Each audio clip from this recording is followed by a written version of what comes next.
How y'all doing tonight? This is Michael Ferguson, and tonight I'll be talking to you about why Frank Robinson is the best innovator in the civil helicopter market. Not many people have a vision of something and have what it takes to make it a reality. Well, that's just what Frank Robinson did. He had a vision, and he started in his garage, and then with a lot of hard work, he made the Robinson Company into the largest civil aircraft manufacturer in the world, of light piston engine helicopters in the world. He did this by aiming to design an affordable helicopter, and did so. Tonight we'll be talking about the life of Frank Robinson, where he came from, and his career background that led him to taking the civil helicopter market by storm and becoming the leader of that market. Frank Robinson was born in 1930 and grew up near Seattle. He financed his education at the University of Washington by working on cargo ships. Thus, he did not graduate until he was 27 years old. Robinson then began his engineering career working on the CH-1 Skyhook for the Cessna Aircraft Company. He later worked on rotorcraft research for manufacturers including McCulloch Motor Company, Kaman Aircraft, Bell Helicopters, and finally Hughes Aircraft Company, which he joined in 1969. Robinson spent 16 years trying to convince his aerospace employers that such a market even existed, fundinguniverse.com. Then in 1973, Robinson resigned from the Hughes Company against the advice of his colleagues and start the Robinson Helicopter Company. He started in his house, consuming his living room and garage in his Palo Verde home, assembling the aircraft in a tin hangar at the nearby Torrance Airport. In August of 1975, Robinson flew his first flight in the new Robinson R-22. In 1979, after 3.5 years of testing and technical analysis, the R-22 received its FAA type certificate. The first R-22 was delivered late 1979 and soon became the world's top-selling helicopter. The R-22 holds the most world records in its weight class, including speed and altitude, from RobinsonHeli.com. Since its inception in 1973, the company has gone from strength to strength. The R-22, while by no means cheap, was relatively inexpensive and brought helicopter flying to those who previously were unable to afford it. In October 1982, it was being used at so many flight schools that the company introduced its own safety course for instructors. By 1889, the 1,000th R-22 helicopter had been delivered, and that year it became the most popular light aircraft of the year, including fixed wing and rotorcraft from mustfly.com. After the success of the R-22, in the mid-80s, Robinson set his eye on the police and news helicopter markets and started on the R-44, which was a 4-seat helicopter with a bigger engine and eventually hydraulic controls, which he designed, and he designed an entire new hydraulic system just for his R-44 that could be fitted with infrared cameras or news cameras on the nose of it. After that, he came out with several other models of the R-44, and then in 2001 he started on the idea of the R-66 with a RR-300 turbine engine, which would replace the older 206 Bravo Bell helicopter. Robinson was quoted saying, "The primary reason I went ahead with the R-66 program was because I knew that all those Bell Jet Rangers out there, or because of all those Bell Jet Rangers out there," says Mr. Robinson, and they were getting older and dodgier. I knew we would have a really good replacement for those. The company had about 100 firm orders for the $800,000 R-66, FT.com. While doing this, he also did, He also did something no other helicopter company had done before, which was standardize the maintenance for the Robinson helicopters to be much more like the fixed-wing counterparts. He also made it so that the engine and the airframe maintenance were done together in stages, and then a complete overhaul was done all at once at 2,200 hours. Now that you know a little bit about Robinson, we can get into some of his achievements and some important key dates for the company.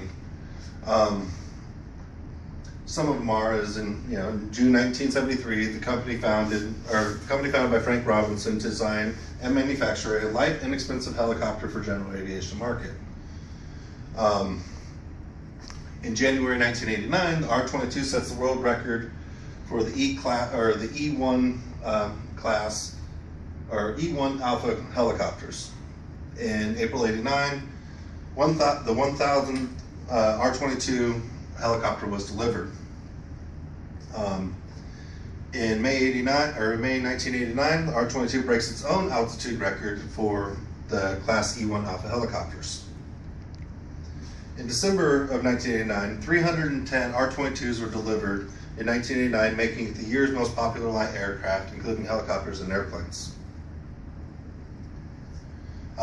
In June 1991, the R-22 breaks its own speed record, reaching a top speed of 143.61 miles per hour.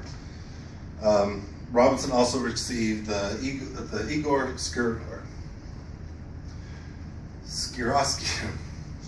Sikorsky Trophy, recognizing the world record.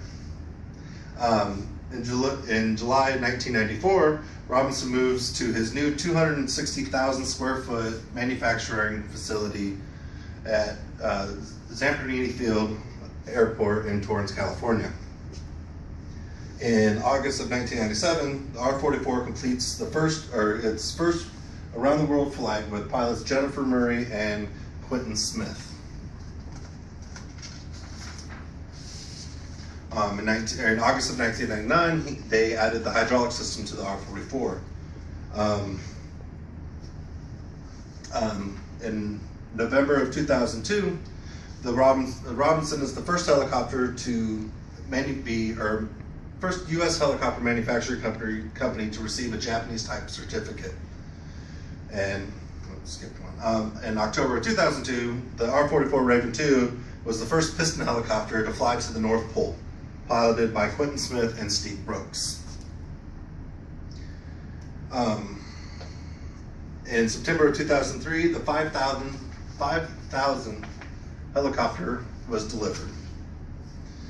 In December of 2005, Robinson set production record for civil helicopters, having produced 806 helicopters in 2005.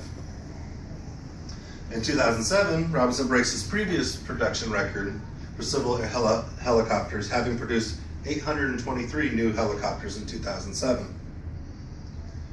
January 2008, President George W. Bush and California Governor Arnold Schwarzenegger visit the Robinson factory. And then in November 2011, Robinson produces the 10,000th helicopter for the company. Frank Robinson's his story and accomplishment have been recognized with numerous prestigious awards and honors, as well as countless magazine covers. Some of these honors are as follows from RobinsonHeli.com. In 1990 and 1991, he received the Igor Sikorsky International Trophy for his world records in altitudes and speed. 1991, he received the Distinguished Alumni Award for notable achievement in the field of engineering. In 1992, he received the Laurels Award for having made significant contributions to the global field of aerospace. In 1993, he received the Dr. Alexander Clement Award for notable achievement and advancement of rotary wing aeronautics. In 1997, he received the Doolittle Award for outstanding professional accomplishments in aerospace technical management and in engineering. In 1998, he also received the Entrepreneur of the Year for the West Region. In 2000, he was admitted into the Laurels Hall of Fame as a legend. The inductees are chosen from past winners meriting exceptional recognition for significant contributions to the global field of aerospace. 2001, he received the Paul Tissiner Diploma for his years of contribution to the field of rotorcraft aviation, awarded to those who have served the cause of general aviation by their work, initiative, devotion, and in other ways. 2004, he received the Cabot Award in recognition for the unique, significant, unparalleled contributions to the advanced and foster aviation flight. You know, the last one is 2013. He received the Daniel Guggenheim Medal for his conception, design, and manufacture of quiet, affordable, reliable, versatile helicopters. Frank Robinson inspired a whole new way of thinking in the field of helicopters. Not only did he make his vision of making an affordable helicopter come true, and he did so with many different designs, he made his first helicopter from scratch, and Robinson still makes all their helicopters from scratch. The world is grateful for his contributions, and the field of aviation has awarded him multiple times in that.